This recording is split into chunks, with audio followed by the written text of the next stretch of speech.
Salut à tous. Alors je reviens d'un week-end de folie un petit peu chez Throwing Zone. Alors en fait pour la petite histoire, je suis monté là-bas avec Loïc. Donc Loïc c'est un lanceur instinctif, un lanceur de no spin. Alors lui il ne dit pas no spin, il dit anti-spin. D'anti-spin très connu qui envoie des gros parpaings. Il a vraiment une technique qui lui est très propre. Et donc en fait il m'avait contacté suite à ma vidéo chez Throwing Zone où je lançais des batarangs et il avait trouvé ça super, il m'avait dit j'aurais adoré être là et tout, vous êtes vraiment marré, c'était trop cool. Et donc j'avais dit écoute, si je remonte chez Throwing Zone, je te préviens et puis si on peut, on monte à 2 puisqu'il est à 2 heures de chez moi, un petit peu plus au sud. Et donc moi je voulais retourner chez Throwing Zone pour faire une vidéo et donc je préviens Throwing Zone, c'est-à-dire Baptiste, Guillaume Henry et je leur dis voilà j'aimerais bien faire une vidéo notamment pour parler de la coutanque. En fait c'est une discipline qu'ils ont développée et qui en gros applique les règles de la pétanque au couteau. Et donc je me suis dit ce serait sympa de faire une vidéo, voilà.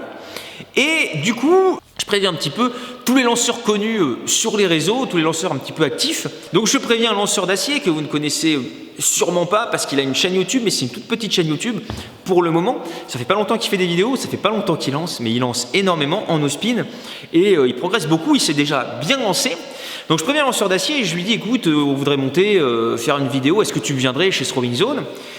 Il me dit pas de problème, je me libère. Zitoun est également venu. Finalement, sur place, ils ont prévenu un peu du monde. Lou, championne du monde de lancer de couteau, est venue aussi. Cathy Target Killer est venue. Évidemment, Mika de la Bat Factory aussi était là. Et donc, il y avait un petit peu une équipe élargie, évidemment, avec Baptiste et Guillaume, donc l'abeille métallique. Ça faisait une drôle d'équipe. Et donc, je vous passe les détails pour pas trop blablater. Et donc, le premier jour, grosse journée de lancer, mais c'est très difficile pour moi de vous décrire ce qui s'est passé parce qu'en fait on a lancé de 10h du matin jusqu'à 4h du mat, ça c'était le samedi, sachant que la veille on avait fait 7 heures de route, on est arrivé à 19h, Guillaume et Baptiste nous ont accueillis, on a lancé pendant 4 ou 5 heures d'affilée, on s'est couché à 2 ou 3, enfin on est rentré à 2 ou 3 heures du mat, je me suis couché à 3 heures passées. Le lendemain réveillé à 10h, donc quasiment pas dormi, j'avais jamais autant lancé, des courbatures dans le bras partout. Derrière on lance toute la journée, de midi jusqu'à 4 heures. À partir du moment où tous les gens, les invités, les gens de passage et tout sont rentrés, on est de nouveau partis dans des délires, enfin bon, c'était n'importe quoi. Et le lendemain, tournoi de coutanque organisé. Donc là, j'ai pu toucher un couteau. Moi, j'avais le bras complètement engourdi et j'avais la peau au niveau du doigt, au niveau de l'index, parce que je lançais mes aiguilles là-bas. Complètement irrité, je pouvais plus lancer un couteau, donc j'ai fait un peu de no spin et j'ai lancé de la main gauche, mais bon j'étais explosé, donc j'ai filmé un peu en continu, mais il y a beaucoup de choses qui n'ont pas été filmées, donc j'ai quand même réussi à faire une petite vidéo sympa pour vous montrer un petit peu, vous allez voir il y a une petite intro pour vous montrer l'ambiance du truc. Après quelques extraits de tout simplement ce qui s'est passé, ensuite une petite partie sur la coutanque. Et après, je vous reprends pour vous dire 2-3 mots avant de vous laisser avec une petite séquence de bonus.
À tous les abonnés de Lanceurs de l'âme, si vous arrivez à redire cette phrase, vous êtes les meilleurs.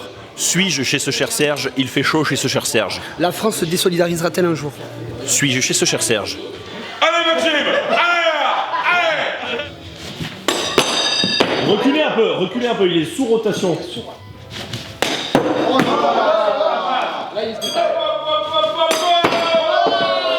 Il va rentrer. Oh putain, pas loin. Oh là là.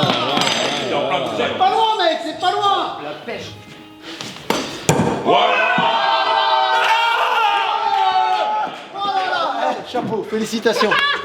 Félicitations. C'est bien, mais ça serait mieux dans la cible. Excusez-moi, ici on fait du karaté. Ok. Non mais excusez-moi.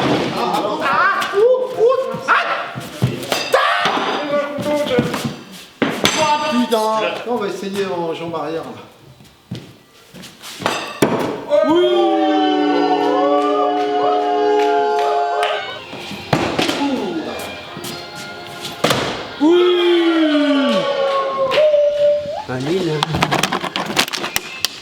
Elle est belle. Laisse-les avoir un rapport sexuel et après on verra. Batwoman 15 mètres. Spice Girl.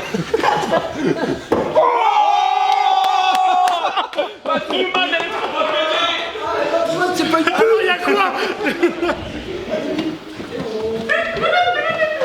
C'est tout ce que j'avais à dire.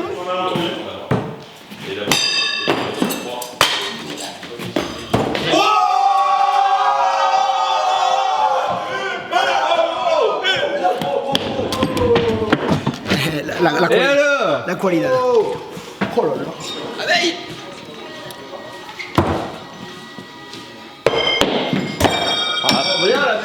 Putain, tu cherches pas mes couteaux, J'ai toi. cherché, ça fait 1 heure que je le cherche. Cherche pas mes couteaux, le mec.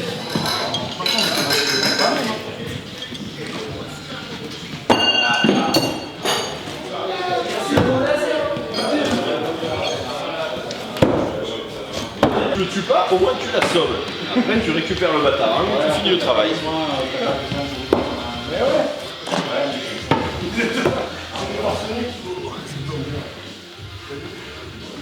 Ça fait longtemps que tu fais de la coutanque? Moi ça fait à peu près 2-3 ans. Ouais. 2-3 ans, mais c'est super. La coutanque, c'est super. Ouais. C'est passionnant. C'est passionnant. Tu préfères lancer sur des cibles au sol ou lancer sur des cibles à la verticale? Moi, la coutanque, c'est plus vertical. Moi, Il est bon ce café, non? D'accord. il est bon ce café. Bon ce café, hein. Il est très bon.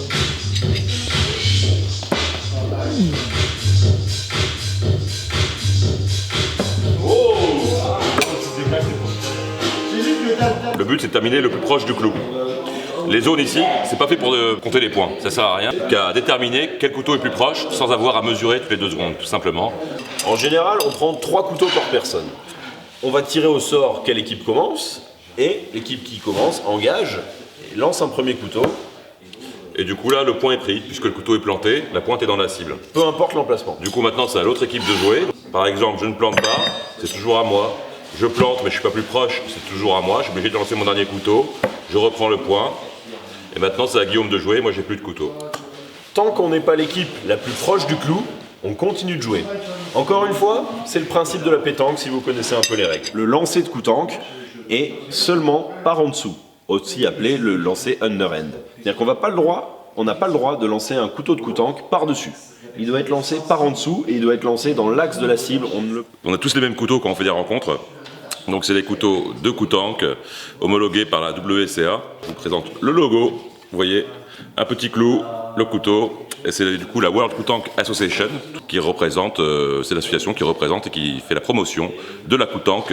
Si vous voulez participer à une rencontre amicale ou à la prochaine Coupe de France qui sera en automne, vous pouvez nous suivre soit sur coutank.com dans la case événements, soit sur la page Facebook de la World Coutank Association. Et sinon, essayez ce jeu, amusez-vous avec des amis lanceurs ou non lanceurs. Monsieur Delame, êtes-vous prêt pour ce que vous allez voir? Putain, attends, j'ai rien laissé. Monsieur Delame, êtes-vous prêt? Niquez-vous! Efface ça! Je suis une licorne. Complètement. Une tricorne! Licorne, oui.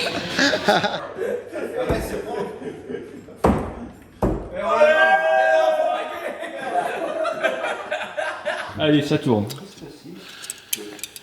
Les bonnes... Alors, on le lance par en dessous et que c'est par en dessous.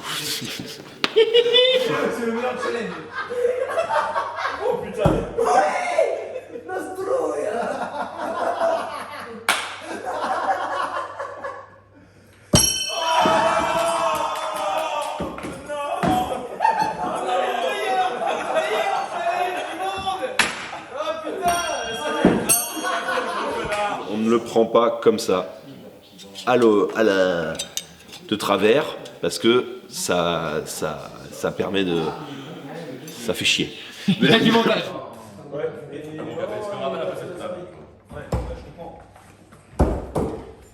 le sens bien. Ouais, on est pas mal. C'est une bonne matinée. Bon appétit, bonne matinée. Voilà, donc c'était un petit peu une rencontre historique parce qu'il y avait vraiment tous les lanceurs un petit peu connus du moment, connus sur les réseaux. Petite précision importante, les kunai que vous avez vus sont faits par la Bat Factory. Évidemment les Batarang aussi, mais ça vous vous en doutiez. Donc si vous voulez retrouver tout son travail, vous allez en description, il y a le lien vers la Bat Factory et le travail de Mika. Alors comme d'habitude, je tiens évidemment à remercier tous ceux qui me soutiennent, je pense notamment au Patreon. Hier, j'ai jeté un œil vite fait aux commentaires parce que beaucoup de gens me laissent des messages et j'ai pas vraiment le temps de les lire. Et ça fait très plaisir les messages de soutien, merci à tous. Merci également à tous ceux qui me soutiennent en commentaire ou par Tipeee, quelle que soit la forme, sur les réseaux. Vraiment, ça fait plaisir. Et le Patreon, mine de rien, commence à grandir. Donc, ça commence vraiment à m'aider et ça me permettra vraiment de me déplacer pour aller rencontrer d'autres forgerons d'ici peu de temps. Allez, à plus.